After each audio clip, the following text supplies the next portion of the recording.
she was starting to record it, I was very interested in, like, I'm putting that record. I started Catholic Tapes in early 2007, mainly just to put out tapes that a band I was in at the time, just to kind of put out our own stuff. I didn't really take it too seriously for a little while, just to put out my own stuff and bands I was in, some local artists.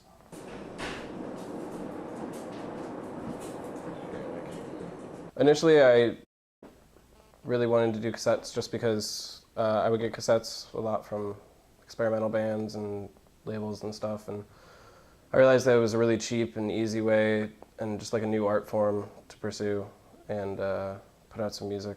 I don't really like CDs very much, and I couldn't really afford to do vinyl at the time, or was really interested in doing vinyl, so cassettes seemed like the best idea. And aesthetically, I've always really liked cassettes. I grew up with cassettes, so it just seemed kind of natural just to do that. You just gotta get up every 15 minutes or every 10 minutes or something and change it. But lately, I've been really interested, especially with the last couple batches, in putting out Chicago-oriented music. Just a lot of really cool bands coming out right now and playing interesting music, and I kind of, want to have a part in that. I try to have a scope on just what's going around here, people I can meet, or friends. It's easy to work with people that you're really close to. But I do really like, I've put out probably more releases by non-Chicago bands, so it's sort of whatever catches my ear, and I think, is really interesting and relevant to now, is the stuff I like to put out.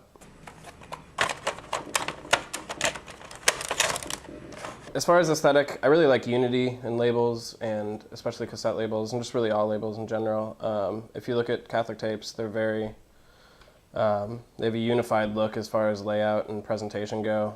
That's something I take really seriously. I do a large chunk of the art. I've studied fine art and photography for a long time now, and I try to bring that in as much as possible into the label, just because it is another art form, and I like looking at labels as pieces of art as well as cassettes, or vinyl for that matter. That have those, because those didn't make it to any record stores. Or as far as quantities, I tend to make, for a long time, I've kind of made up between like 100 and 150 copies of pretty much everything I've put out, but in the past year, there's kind of been more of a demand for a lot of titles, and some titles I've made into the 300s, so I've kind of lately been trying to keep stuff around just because people's interest peaks, and I don't want, a lot of people looking for something that's sold out. If you can't find it anywhere, I'll just happily make more copies. And that's something I really like about being able to dub from home, is I can make as many copies as I want and still be able to give,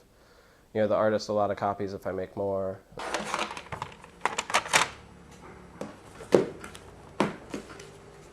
In the last year, I've seen a lot of cassette labels kind of pop up because of pro dubbing, because it's really easy to do, but I feel like that kind of professional, commercial product in pro dubbing kind of takes away from the aesthetic that a lot of people could do with art or just anything with the label. And I think that I would always like to see more cassette labels, I'm just always interested in hearing new music, so new labels are definitely cool. I just think because it's really easy, a lot of people are trying to start a label and don't really have any reference for it and aren't really putting out as quality stuff as they could be. Book, and then I turn the page, it's like, that looks pretty good too.